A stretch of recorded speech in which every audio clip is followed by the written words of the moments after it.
ठीक है सर। मेरा चेहरा तो आपको समझ में आएगा ना? ठीक है सर। इतना आपको डेयरिंग हुआ है क्या? इतना आपको डेयरिंग हुआ है क्या? सर मेरे को कार्रवाई जो किया है मुझे कैसे पता है सर? मैडम को कौन है?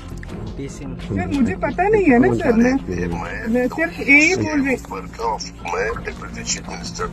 खूप वेळा समोरच्या बाजूला काय चाललं आहे याची आपल्याला कल्पना नसते। अनेक वेळा आमच्याकडे निवेदनं येतात, त्या निवेदनात सांगितलेली वस्तुस्थिती आणि प्रत्यक्षातली वस्तुस्थिती यात खूप अंतर असतं। मी स्वतः या संपूर्ण प्रकरणाचा रिपोर्ट देखील मागितलेला आहे। आगे आगे देखिए होता है क्या।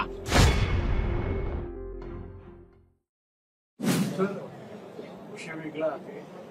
सोलापूर जिल्ह्यामध्ये जो कलेक्टरचं प्रकरण आहे, कलेक्टरांचा आता अधिकृत अशी माहिती आली की ही जी अवैध वाळू त्यावर डीवायएसपीने कारवाई केली आहे।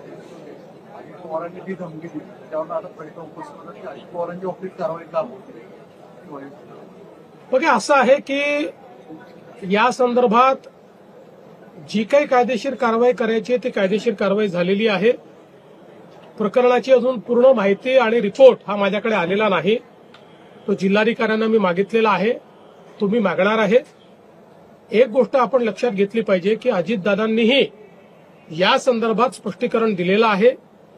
खूप वेळा समोरच्या बाजूला काय चाललं आहे याची आपल्याला कल्पना नसते। अनेक वेळा आमच्याकडे निवेदनं येतात, त्या निवेदनावर आम्ही कारवाई करा असं लिहितो, मात्र त्या निवेदनात सांगितलेली वस्तुस्थिती आणि प्रत्यक्षातली वस्तुस्थिती यात खूप अंतर असतं।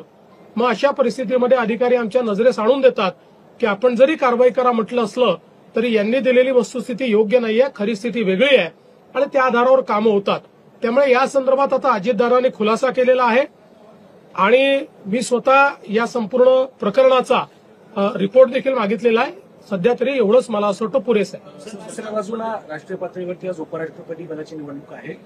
विरोधकांकडून असं म्हटलं जातं की क्रॉस वोटिंग होईल आणि एनडीएतले सुद्धा काही खासदार आमच्या युपीएच्या उमेदवाराला मतदान करतील। त्यांनी निश्चित स्वप्न पाहत राहावं। मी एवढंच म्हणेन, आगे आगे देखिए होता है क्या। महाराष्ट्रातून क्रॉस वोटिंग होईल।